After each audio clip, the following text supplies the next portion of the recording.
Welcome to Running in the 70s, where we interview, meet, and get to know athletes of all kind who were running in the 70s. I'm your host, Matthew Kleinowski.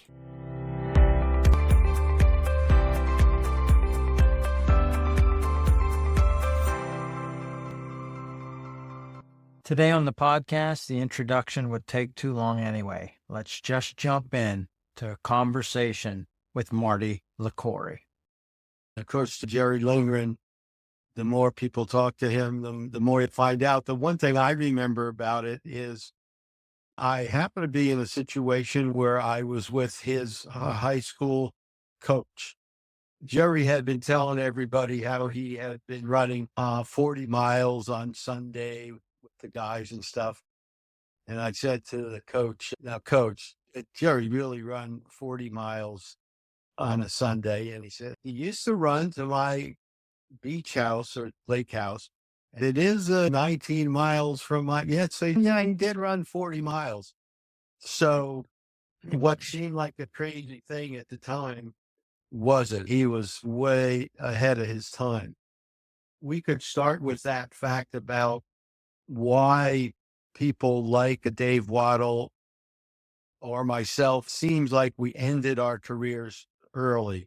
I had a very knowledgeable young person doing one of these podcasts, and it was interesting. He really couldn't get into his head the concept of we did all this training for no money and no future. I was trying to explain to him that our mindset was that this is how you got a scholarship to college.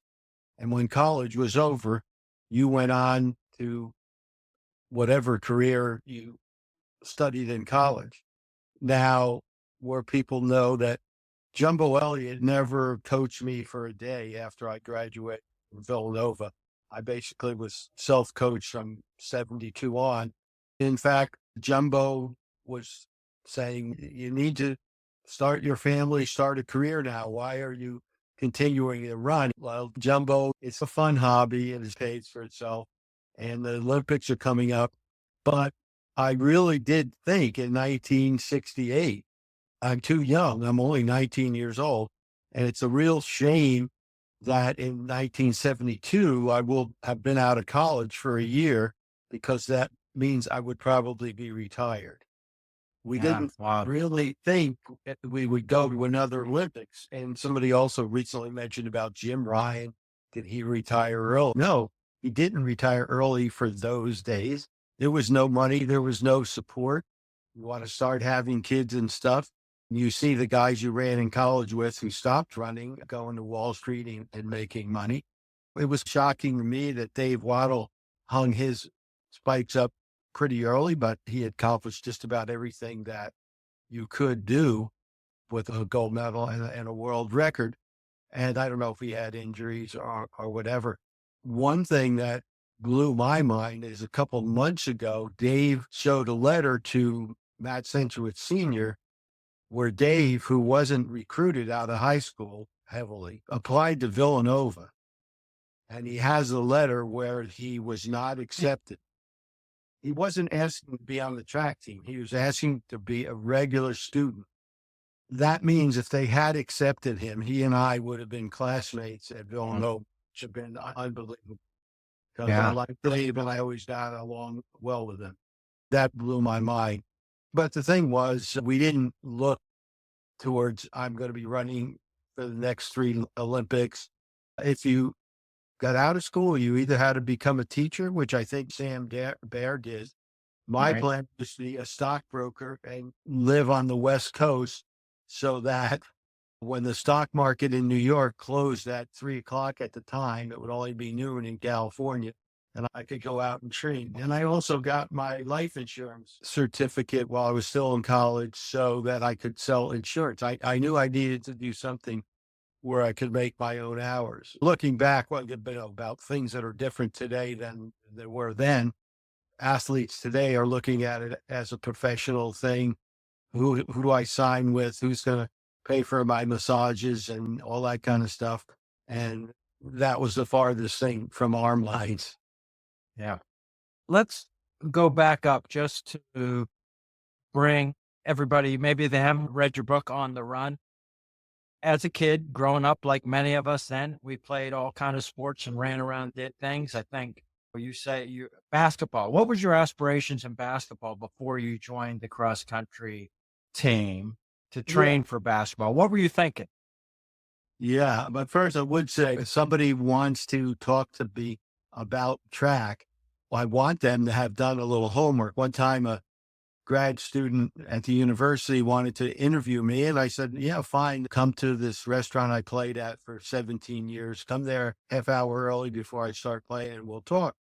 And his first question to me was, where'd you go to college?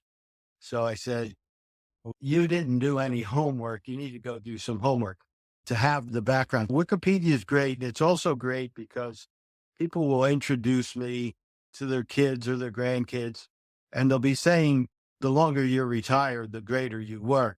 And they'll be saying stuff that's wrong.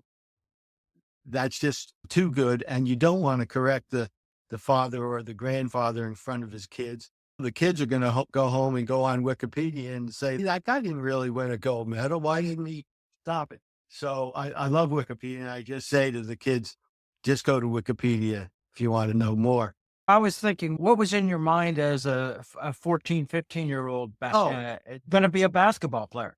Yeah, I came from a small town and I was a pretty good baseball player. It's funny because I played the last 5 years. I've been playing softball twice a week. I'm back playing baseball, but I thought I was going to be a pretty good athlete in high school. Baseball and basketball were two of the things. What I didn't know was that I was going to a Catholic school that had 2,000 boys. I was in class. One of the kids said, the basketball coach likes it if you went out for cross country.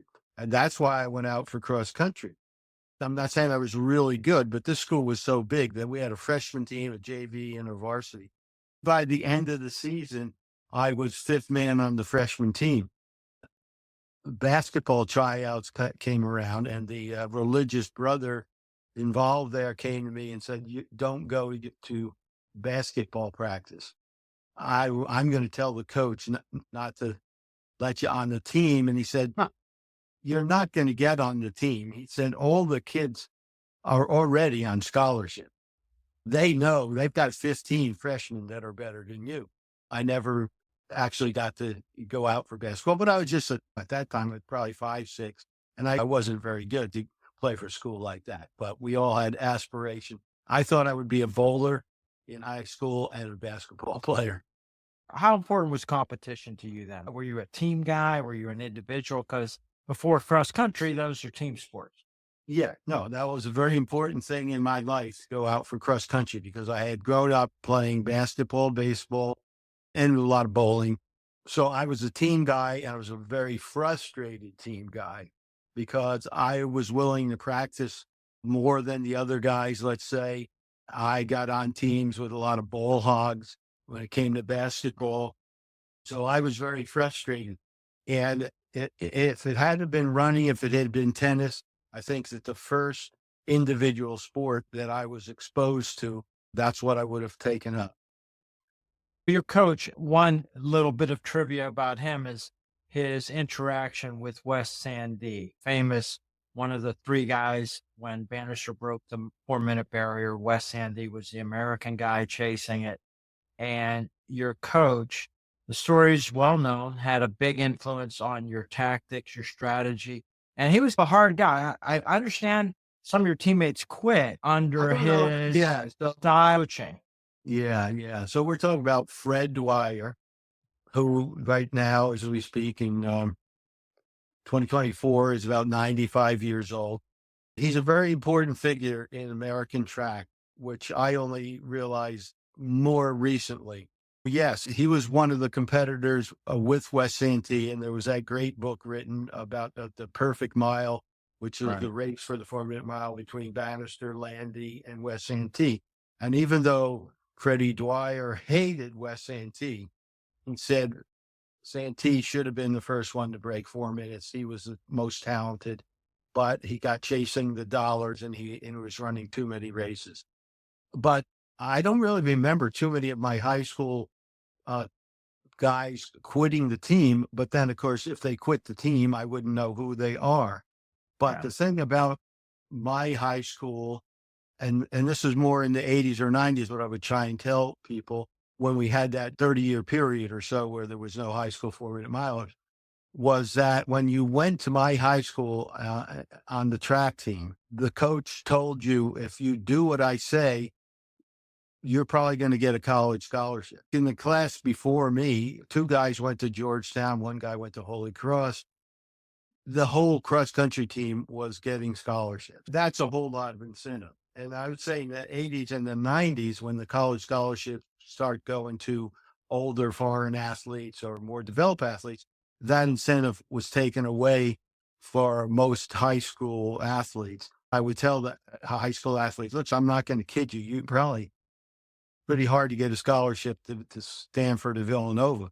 But if you run decently, you may go to Harvard instead of going to, I won't name any other schools.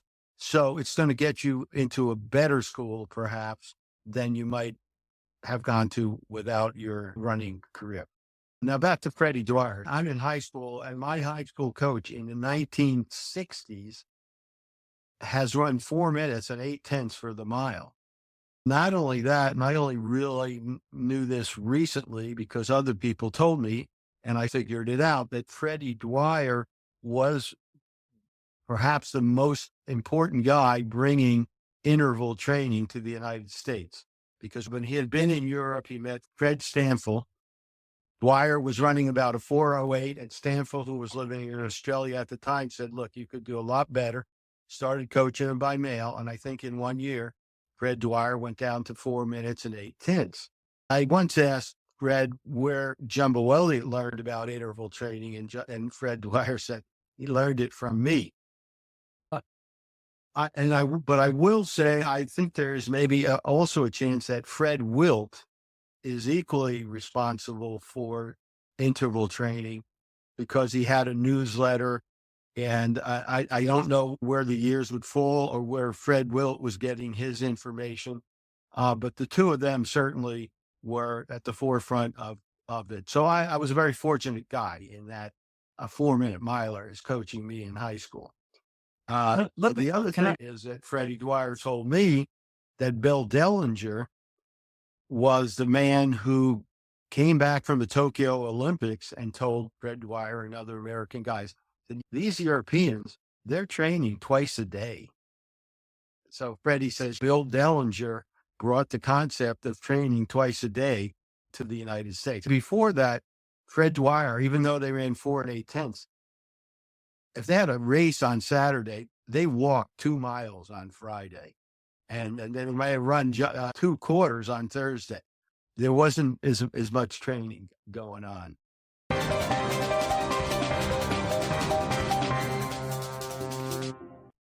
Yeah. There wasn't as much resting going on for you throughout your career either. Let's talk about high school in terms of you set goals, 4-minute miler, making the Olympics, #1 runner. You had a coach who also was influenced by Percy Cerruti. Pretty hard. Fred Dwyer? Yes. I don't know if he was influenced by Percy Cerruti Or anymore. the Yeah. philosophy. Cerruti and Stanfill, who was also in Australia, were probably doing similar things. But yes, and probably Nikolai Igloy in Los Angeles, the whole interval training thing. Yes, Freddie Dwyer was at the cutting edge of that.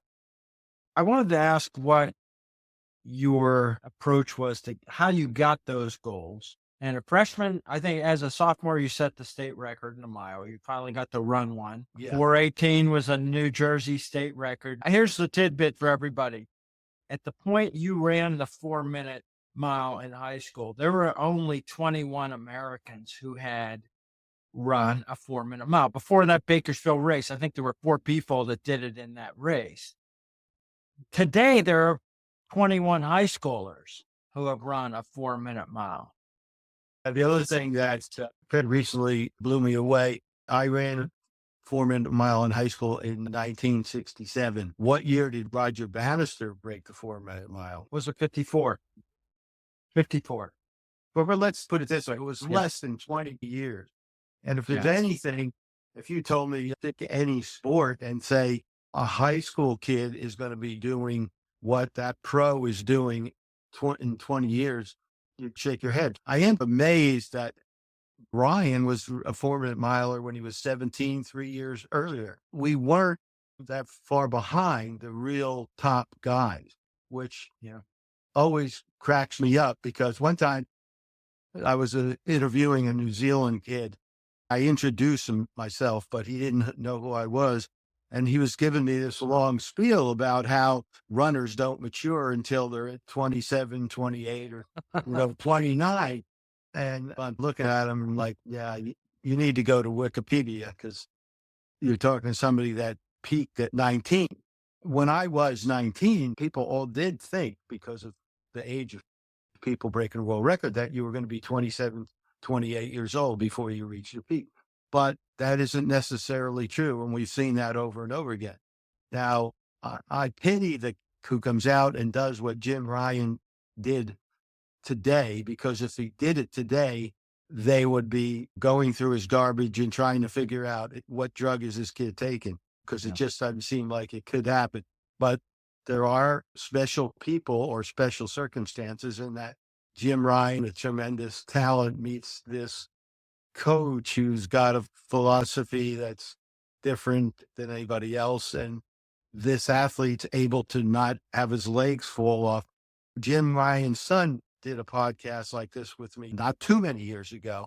But I said to him, I said, I recently read the workouts that your father did in high school. And I said, and now I know why he ran faster than me. The workouts were just, I worked hard. I overworked, and maybe we can get into that your buddy Jerry Langren and Ryan and myself, we were all of a generation of people who worked too hard. But there's hard work, and then there's unbelievable hard work that Ryan did. Yeah. Just on that thing that you mentioned, in fact, at age 27, that's when you set the 5,000 record, right? So at another distance, it was at that age where the things you learned through racing and the accumulated benefits. So yeah, but your mile time got faster than you were at 19. A few years later. So fair enough. You didn't peak, but you were on the top of the game and making the Olympics. I would like to ask a little bit about equipment and travel in high school, and then go to how it was to go to the Olympic trials and to run at altitude and what you did to prepare for that. So let's just talk about high school equipment. You had a coach who was a 4-minute miler. So I guess you were on a cinder track, but you had proper spikes. And what was that like as a high school? Yeah, my high school did not have a track. We went to a park that was about 2-3 miles away, and there was a circle that was now worn into a path that was about 400 meters around.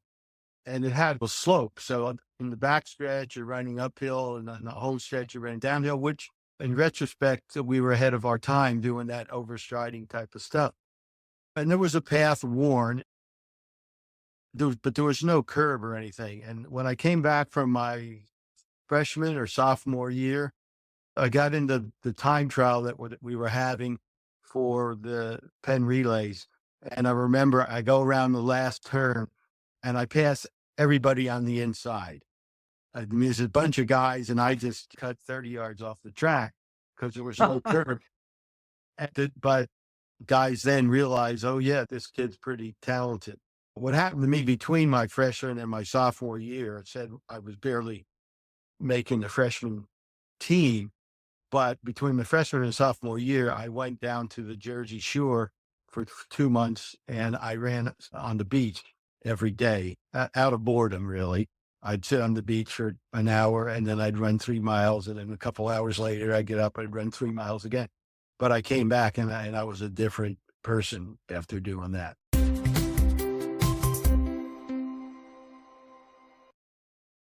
Can I ask you about the pursuit of the 4-minute mile in high school? You did it on the West Coast. You had several races. How was that organized and funded? What was going on to make that happen? Yeah. And now that you say it, since Fred Dwyer missed the 4 minute mile by 8/10 of a second, I'm sure there was something in his mind where he was like, "Yeah, I didn't get it, but I'm going to coach somebody to do it." And so go through that whole sequence. And I didn't realize it at the time, but Fred Dwyer had the connections. One time I was on a plane ride with Jason Pyra, who was one of the great, at that time, American milers, and he'd run 4:04 in high school. Nobody had broken four after me.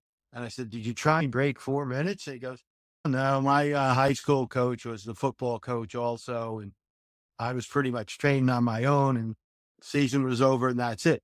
But see, with Fred Dwyer, he knew people in the sport. So he pulled a lot of strings with the state of New Jersey to get me to fly to California to run in a race and go after the 4 minute mile.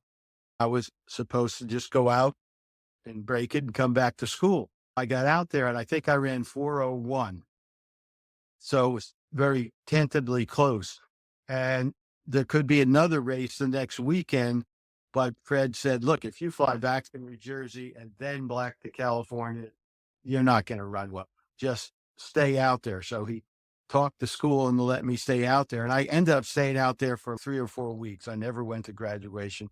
I never failed the physics class I probably was going to fail. He knew a former Villanova runner who I stayed with, Pat Trainer. And I went to the Bakersfield race there and then run 4:08 and then the next day 3:59. So I was out there. I ran 4:01 and then 4 1/10, I think. And this is on dirt tracks. The only funny story about Bakersfield was I met a guy from Bakersfield here in Gainesville where I live. I said, "Oh, you have that great track, that crushed brick track, which we all loved in the 70s. And he goes, "Oh, yeah, we got the crushed bricks." And I said, "I assume you crushed the bricks." He said, "No, after the earthquakes, when the buildings fell down, we got the bricks from those destroyed buildings." So it was by accident that they had this great track out there in Bakersfield. But I would say, I'll go on the record because it's only guys my age who were in college in my years that were running on dirt tracks one day and synthetic tracks the next day. I would work out at Villanova on the cinder track, and then the next day I'd be running the Penn relays on one of the first tartan tracks, back and forth like this. So I can pretty confidently say that difference between a great cinder track and the worst rubberized track is 1 second a lap. I just know that's in my bone. And then you add into the shoes that they have today, which people in the know say, look, they definitely are worth a second a lap. You wonder if Herb Elliott wouldn't be just as competitive today as he was back in the 60s. Yeah. After you broke 4 and you're getting recruited by Villanova, is that because of Dwyer's connection to Villanova? Every school recruited me. That's a whole long story. My mother wanted me to go to the Ivy League. So Harvard was tempting, and I was going to make kind of a compromise and go to Penn, which was in the Ivy League. But the former Villanova coach had taken over coaching there. So I was tentatively going to go to Penn. And a couple of things happened. Was after I said I was going to Penn, I went to Penn Relays. I ran a 4:04 mile, which was like a horse of a different color now. And you mentioned Freddie Dwyer. Even though he went to Villanova, he didn't want to be accused of pushing me there. So he wasn't really pushing me there. But after I ran 4:04, he said, "There's a lot of people who can be good lawyers." He said, "But you've got a talent that few people have." And because of that and a few other reasons, like maybe recruiting lies I had been told, I changed it and I went to Villanova. I tell this story, and I told it recently in front of the U.S. Coaches Association. I would never give a kid that advice. I would always say, you want to be a doctor, then you should go to Johns Hopkins if you can, because that's one of the best medical schools. You want to be a business lawyer, then I don't know where you should go. I would always tell a kid to use your running for your best educational opportunity, because the odds of winning the Olympics like Dave Waddle did, or accomplishing what I did, the odds are so infinite. It's just crazy to be that one-sided. All your eggs in that basket as what your value and future plan is. Yeah. I want to talk about things that you've talked about in your book and people talk about, and that's your pre-race and in-race tactics in terms of psychology and interacting with the other athletes. Reputation is you are a smiley guy, shaking hands, you are all business. We've just watched the Olympics and the trials, and there were people going down. At the end of the women's marathon, there was some pushing and shoving. And that happens in the shorter middle distance races of 1500. You certainly were involved in these. There was a lot of people of that era who had elbows flying, pushing, boxing in tactics. And how did you learn that stuff? Because you were good at it. Yeah, I think there's a whole bunch of things there that you're getting into. One is, one of the guys who probably said I was very unfriendly before a race was a guy I considered a good friend, Sam Bear. I almost remember this happening one time. Before a race, my philosophy was, in the days heading up to a race, a lot of people try and concentrate on the race. They think they're going to get their energies up, and they keep thinking about the race, and they sit in class and they get all nervous about it. My brother was like that. He did that. And then when he got to the race, he saw all these guys he hadn't seen for a while, and hey, how you doing? Shaking hands. And he broke his consciousness. And I was the opposite. When I see Sam Bear at the hotel the night before the race, I'm friendly. Well, let's have a drink, blah, blah, blah. But then the next day when we're on the track, I'm going to walk right by him and act like I don't even see him. And I think I did that to Sam once, and probably other guys. And so that's part of where that attitude of was, ooh, he was a pretty nasty guy. The other thing was, as you mentioned, I was number one in the world when I was 19 or 20. I'd been over to Europe, and I got in races where people ready to knock you down, where if you're in Italy, there's 16 guys in the race, and 4 of them, their job is to hit you with elbows so that their star runner can get away. Other people didn't have that experience. They might have never run out of the United States, at least until they were out of college. And we're all pretty genteel here, especially like the University of Oregon. They would run their 4-minute mile attempts, and one guy would move out and let another guy out. At the first Olympic trials in 1968, there was an Oregon guy in a race with myself, Brian Kivlin, and Dave Patrick, all East Coast guys. And he's boxed in with a lap to go, and we hear him go, let me out. And everybody uses some very bad language. We didn't let him out. A lot of what I got was when I went to Europe and I was 18, 19 years old, they looked at me and thought I was a kid and could take advantage of me. And I had to learn how to use my elbows pretty quickly. When you grow up running in Madison Square Garden on 11-lap tracks where everything's tight and the tactics are at least 4 times more important, pushing and shoving is second nature. It would be like if you came from Kansas to New York City and you got on the subway, you wouldn't know how to handle yourself. Whereas the guys who grew up in Queens, they're going to get right in and push their way and knock that lady down and get a seat. Yeah. Can I ask you about the Olympic trials of 68?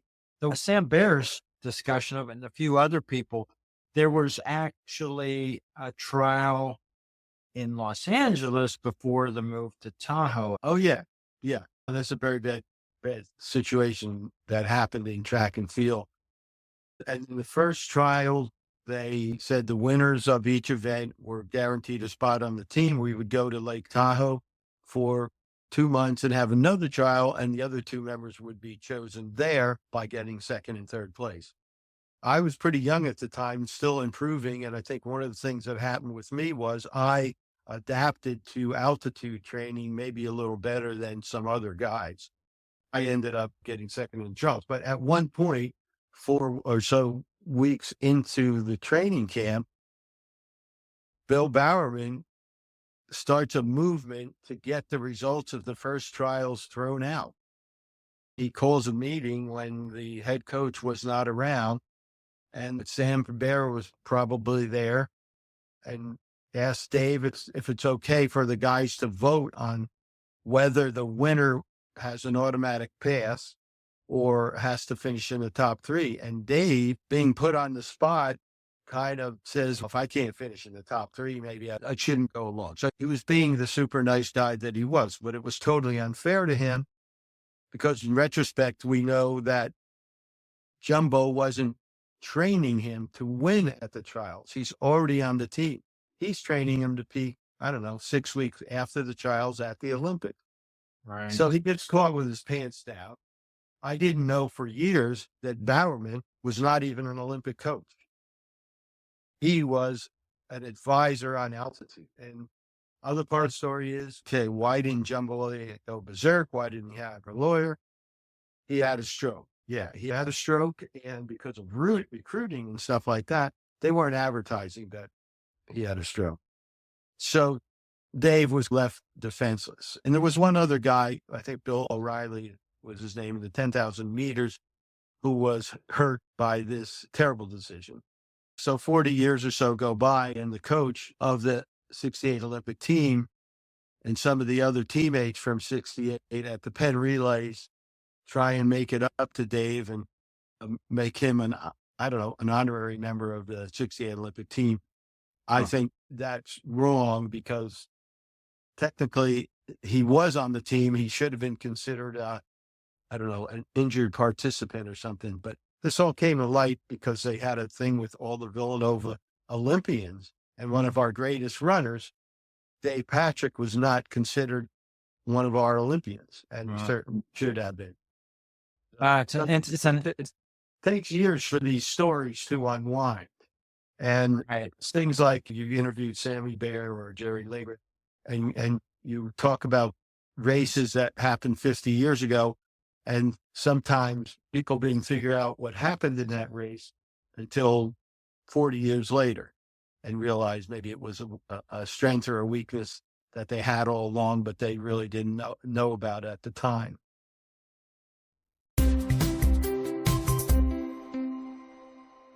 1968 then was a great year, getting through the trials and running the first two rounds of the 1500. The story's well known. You ran races well, placed just what you needed to do, and then, of course, injury stopped the final result. Contributed. Yeah, I had a stress fracture in my foot, and the team doctors were just useless. They were all worried about Ryan. I was just some outsider that probably didn't have a chance in the medal, whatever. So they basically said, just put some ice on it before the race. Instead of giving me a shot in Novocaine, I got about halfway through the race. It was just killing me. I blew up, and that's that story. Yeah. The interesting part, and I know you commented on it, is altitude was probably going to be your friend. That was more an advantage to you than some of the other people, as you said, maybe in the Olympic trials, maybe because your age, you don't know, but altitude wasn't something that was going to probably hurt you. Right? No, there's no way. Relatively. I'm going to run as fast as any Kenyan off the street. I'm saying that I adapted to altitude and could run at altitude maybe better than some other Americans from sea level. What is amazing to me is that Jim Ryan ran as fast as he did as a sea level guy, but he had spent more time than just the however 6 or 8 weeks we spent at Lake Tahoe. He had spent a little more time. And looking back at it, this fact, I never thought I'd see another American win an Olympic gold medal, and now I've seen 2 of them. It is a tremendous accomplishment. And the fact they keep talking about it hasn't been done since 1905, blah, blah, blah. But the thing is, if the idiots from the IOC hadn't given the Olympics to Mexico, I'm about 100% sure that Jim Ryan would have had the gold medal. I don't know if Tatum ever beat him any other time. He might have, but I can just remember the times right before the Olympics of Jim Ryan destroying Kip Caneville. So we should have had a gold medalist in 68. And probably if he hadn't gotten tripped, Jim Ryan might have won again in 72. I put that into perspective. And we're looking back as an older man or even old man, some of this Olympic stuff, some of it is just so ridiculous. You just can't get upset. So many people get screwed here and there, and we don't know who's on drugs these days. You couldn't go to the 72 Olympics as an athlete, so you went as a media guy, as a commentator. Had you done that before? Was that? No, what happened was I went to the ABC studios in New York because Jim Ryan and I were going to have this rematch, and they wanted me to announce that I'm hanging it up for the year because I had this plantar fascia tear, which in the 70s wasn't as easy to fix as it is today. When it was over, Howard Cosell leaned over to me and said, they want to know in the control booth if you'd be interested in going to the Olympics, or maybe it was the Olympic trials, and doing commentary. And I'm like, oh, hell yeah. And of course, my mother said to me, what are you so upset about? You wanted to become a famous runner so that you could then become a broadcaster. You just got the broadcasting thing without having to win the Olympics and all that stuff. There was a silver lining in it for me. That's what I had wanted to do. And I did it for 25 years. I did it for a lot longer than actually my running career. And I saw the world and worked with some great people. So out of that tragedy, I might have gone to the Olympics and run and got a medal or whatever, and maybe never been a broadcaster. Don't want to second guess too many things. Yeah, we've had a direct path of life, a businessman, the athletics business that you ran, the ESPN show. I went to the Sydney games. I was living in Egypt for a long time, and I got a press pass. So I was actually in the media group with the Sydney games. So I wasn't watching much of the broadcast there. Of those Olympics that you covered, are there any completely standout moments or standout games for you? Yeah, they run together at this point. I remember it wasn't the Olympics. I think it was the World Championships when Mary Slaney in the 3,000 meter beat two Russian women. I just remember that one because the Russians had been so dominant. That is a great moment. I have to read Walt Murphy's daily things where he goes back in time, because being a broadcaster like LA Games or Sydney, doing a race, and the minute that race is over, when the fifth guy passes the finish line, I'm thinking about the next race. I don't sit there and analyze what just happened unless I'm going to have to talk about it. Whereas the average fan goes into it on a different level. And some of that also is about being emotionless or not want to sound like a homer, not want to actually favor American athletes. You don't say our athletes, that the American runner, not what we want. Or there's a tragedy, say Jim Ryan falls. I learned on my very first broadcast, which was 72, I was doing the 1,500 meters, and the race was like an exact copy of the race Ryan and I had run a year earlier, where the last 800 was 151. The race is over. The director says, we're going to commercial, 3, 2, 1. And then I say, Jesus Christ. Said that was exactly the race I would have been like to be in. And he goes, Marty, just because I said 1 doesn't mean we were off the air. So from then on, I learned to try and take the emotions out of it.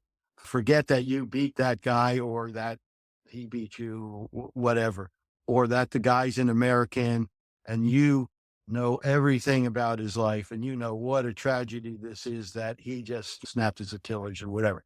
So I had to take a step back, just like anybody in broadcasting. I remember being ready to do New York Marathon one year, and come into the room and said, look, the army barracks in Beirut have just been bombed and 300 people were killed. And then Right. you're like, oh, okay. And what, we're going on the air now? No. You got to be looking for anything. Roger Robinson in New Zealand mentioned this. It's very interesting the way you put it. The idea as a broadcaster, you're not there to talk about what just happened. You're there to maybe preview some things to watch for and talk about what's happening now and then get on to the next thing. It's interesting. Yeah. There's lots more to talk about with Marty Liquori. We'll do that in episode 2. I hope you enjoyed part 1. I hope you enjoyed another episode. Do you have someone you'd like to hear interviewed on the podcast? You can leave a comment on the YouTube channel or on the website, running70s.com. That's running70s.com. Let me know what you think of the episodes and anyone, including yourself, you'd like to hear interviewed. I hope you enjoyed another episode of Running in the 70s. Voices, stories, and memories of athletes who were running in the 70s. Until next time, wherever you are, keep looking forward and don't forget to look back.